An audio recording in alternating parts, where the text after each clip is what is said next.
Hello everyone, this is PK Entertainment and we're back again, and here now we have another video for you, and we're going to talk about the Snyderverse once more. It's been a while since we've heard anything regarding the Snyder Cut or indeed its fandom, but that all changed yesterday on 18th of July 2022 with a very long extensive article dropping from Rolling Stone reporting on Snyder Cut Fandom, hinting at the suggestion that the online campaign to get Snyder's original Justice League version released may have consisted of fake accounts questioning the authenticity of the online support for the movie, also suggesting that Zack Snyder was instrumental in manipulating the online campaign. Now, there may be spoilers for all movies within the DCEU when covering this, so just be aware when going into this overall video. So we all know the story by now regarding this. Zack Snyder originally chosen to helm the DC movie universe, starting with both Man of Steel in 2013 and Batman vs Superman in 2016. Both movies released to very mixed reception amongst both fans and critics, many deeming it not doing full justice in terms of the DC characters and universe, myself included in that sentiment. Already planned to direct the Justice League team-up movie, Snyder presented his initial cut to executives who weren't satisfied with it. Avengers director Joss Whedon had been brought in to help support the production and the process, and during this time Zack Snyder's daughter tragically passed away through committing suicide. This resulted in Zack Snyder leaving the overall project. The film went on to release in 2017 under Joss Whedon's direction to disastrous results, grossing barely over 657 million worldwide, a huge disappointment considering the Justice League of Heroes. Now, shortly after this, evidence surfaced of Zack Snyder's unfinished 4-hour version, for which fans began a huge online campaign to get the original cut release. Since in the online traction, Warner Brothers looked to capitalise on this by funding an extra 70 million so Zack could complete his project. They chose to release the film on HBO Max in the hope of gaining further subscribers. So as mentioned, the article was very extensive. It itself was written by Tatiana Siegel, and I'm not going to read it. I'll leave a link within the description if you want to check it out at a later time. But we're just going to go over what I felt were the main standout segments in terms of the article. Now, overall, it goes over the whole saga regarding the production of the product as well as the various online campaigns. Now, the standout segment for me included Warner Brothers carrying out reports claiming that 13% of online accounts regarding the Snyder Cut fandom were deemed fake or spam. Rolling Stone apparently spoke to more than 20 people who believed that Zack Snyder was manipulating the campaign. Another segment claimed that the fandom was amplified by fake accounts, which helped shake down the major studio in order to help produce the movie. Now, when I went over this article, I have to be honest here, this really isn't anything too significant. We've all known well enough that many fake accounts and bots exist already within social media, not just the Snyder Cut fandom, but with all fandoms in general. They're utilised as much by the fans as much by the studios also, to help create fake narratives, fake stories, to help promote content. We all know that behaviour exists well within social media. So there's nothing shocking about that revelation. I've said in multiple videos that I believe that the Snyder fandom does have genuine fans, but also it consists of a lot of people who are simply jumping on a bandwagon just for traction to build their own platforms off. They didn't really care about the DC characters or indeed the films. I wouldn't be surprised if many of them who were tweeting at the time hadn't even bothered watching the 4-hour Snyder Cut. So using fake accounts to gain traction for your own platforms is nothing new and goes on all the time within the internet. Now, I completely disagree with Warner Brothers being shaken down by this online campaign. Warner Brothers wanted to fully capitalise on the campaign, making a common mistake of deeming Twitter to reflect reality. They thought all of the tweets and attractions would equate to multiple subscribers for the HBO Max platform, and for me it didn't. Now, many people will argue this, but I've always said on this channel that if the project had garnered the required subscribers, then we would be getting continued Snyder Cut projects. There would be no Robert Pattinson Batman, there would be no Leslie Grace Batman, there would be no Blue Beetle movie. We would be pushing on with multiple Batman films with Ben Affleck, and we would definitely be getting more standalone Superman movies with Henry Cavill. So whether the campaign was genuine or not, Warner Brothers looked to fully exploit it as much as the fans did. So they can't start crying about being used or shaken down by an online fan campaign. When the traction was going and all the excitement and hype was at its peak, Warner Brothers was doing very little to check and verify the actuality of certain accounts that were pushing the online campaign. So the last main segment that I wanted to outline here was the accusation that Zack Snyder is manipulating the online campaign. Now, we all know, as the article states, that he had issues within Warner Brothers, and this article goes into depth when we talk about him having issues with producers Jeff Johns and John Berg, and he was quoted as saying that he will go on to destroy them on social media.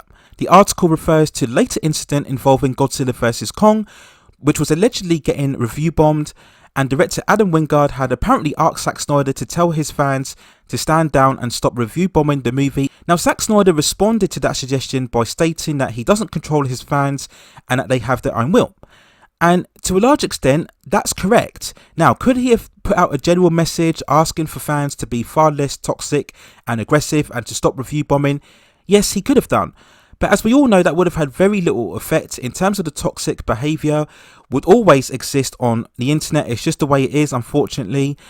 The real responsibility goes within the platforms themselves rather than the filmmakers or the actors. It isn't Zack Snyder's responsibility to account for fans' behaviour. It's up to the fans themselves to manage their behaviour online and nobody else. And if we see extreme examples of this, the platforms have to be far more proactive and take further steps into policing any online abuse. Now, does Zack Snyder have a certain influence over his fan base? Yes, he does. Does he provoke them and tease them with certain posts online? Yes, he does. And we saw this recently when we saw him posting pictures of a turkey with comic books blurred in the background as just to one example. And at the time, many people were getting excited as they felt this was some indication that the Snyderverse could well be returning. Now, I never saw that. Again, I just felt this was Zack really trying to showed Warner Brothers that he still has the influence, he still has the power with the fan base. So yes, he's fully aware of what he's doing. That still shouldn't excuse fans for any aggressive online behaviour or abuse. So what does this article mean then? Does it mean that we will be indeed seeing a return of the Snyderverse later on down the line, or does it mean it's over? Now, if you've been following my channel, I've stated that the Snyderverse has been over for a long time now. For me, the first big sign was when they cast Robert Pattinson in the Batman reboot. If the Snyderverse was ever to continue, they would have not pushed in that different direction with Matt Reeves. They would have stayed with Zack Snyder's version and produced a solo Ben Affleck movie. They chose not to do that. So that was the first big signs. And of course, we saw with the likes of Wonder Woman 1984 and Aquaman, they really had a different tonal shift in terms of the Snyderverse. We saw this continued with Shazam as well. We then have the ongoing dillying around with Henry Cavill. Is he in? Is he out? Does he want to star in a standalone movie? Does he want to do just cameos? Is this part of contract negotiation? How badly does Warner Brothers really want to make another Superman movie? So again, all of that indecision just hints again that they don't really know what they're doing. And the fact that Zack Snyder, of course, is busy now. He's currently working on his science fiction epic, Rebel Moon, and he's got a couple of more zombie projects after that. Henry Cavill himself is very busy. He's got the Highlander project coming up. He's got the Matthew Vaughn spy film. And of course, he's filming currently for Witcher Season 3, and it's already been commissioned for a 4th season as well.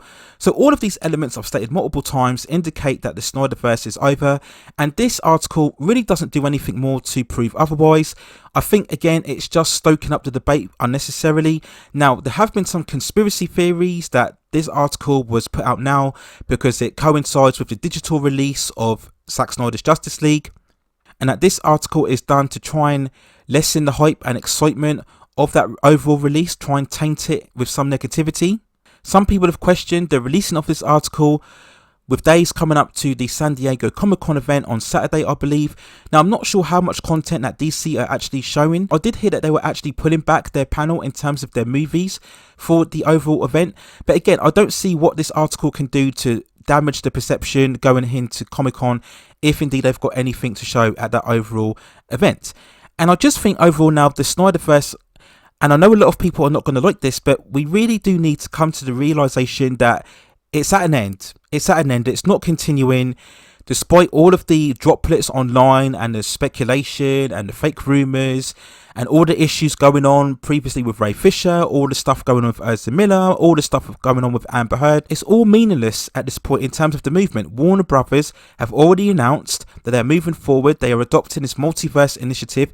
That in itself is a whole mess, in my opinion. If they were truly dedicated and committed to the Snyderverse, we would not be getting all of these other projects. We would be pushing on with multiple projects 2 to 1. We would be pushing on with the franchise, and Zack Snyder would be at the helm, and he wouldn't be doing all of his other films. So really, all this article does is just highlight yet again what a complete mess this whole operation has been in terms of handling the DC heroes. Again, I've stated multiple times the big tragedy of it all, that if you get these DC heroes and get them right, it would be bigger than the MCU, and I firmly stand by that. The iconic reference of especially the likes of Superman, Batman and Wonder Woman would carry it enough, as well as the prominence of Green Lantern and the Flash and Supergirl as well. If you get these characters right, they're more known, they're more iconic culturally overall. It wouldn't easily beat out the MCU, but it would be even more successful in my opinion. And this article hasn't really done anything to change the narrative. All it's done is just highlight once again the various infighting between studios and Zack Snyder. It's going to get a lot of fans rolled up once again. I've already seen on many YouTube channels that has covered this. There's a lot of very intense debates and discussions, and it's just unhealthy. It's unhealthy for the fandom. It's unhealthy for the internet in general. And I just believe that everybody now needs to move on. And even though I don't agree with the multiverse initiative, at the very least, let's see what DC can do in the future and see if they can give us any little bit of confidence as to whether we can translate these DC characters properly on screen. So those are my overall thoughts and feelings and view of the recent Rolling Stone article regarding the Snyder Cut fandom and the allegations as to whether it was orchestrated through fake bots and accounts, and whether Zack Snyder was at the helm orchestrating it all. Let me know what you think in the comments below. Do you think the Snyderverse is over? Do you think this article gives hope that it could indeed continue? Do you think articles like this are unhealthy for fandom? All they do is just cause further toxicity and unhealthy debate within fans. And is it time for Warner Brothers to just come out now and just confirm that they're rebooting the whole universe, as we all know they're going to do that anyway in the future? Let me know what you think in the comments below. Please also hit and like the subscription and notification buttons so I can provide you with more high quality content like this in the future. But that's it for now. Take care of yourselves, stay safe distances, and I will see you very, very soon.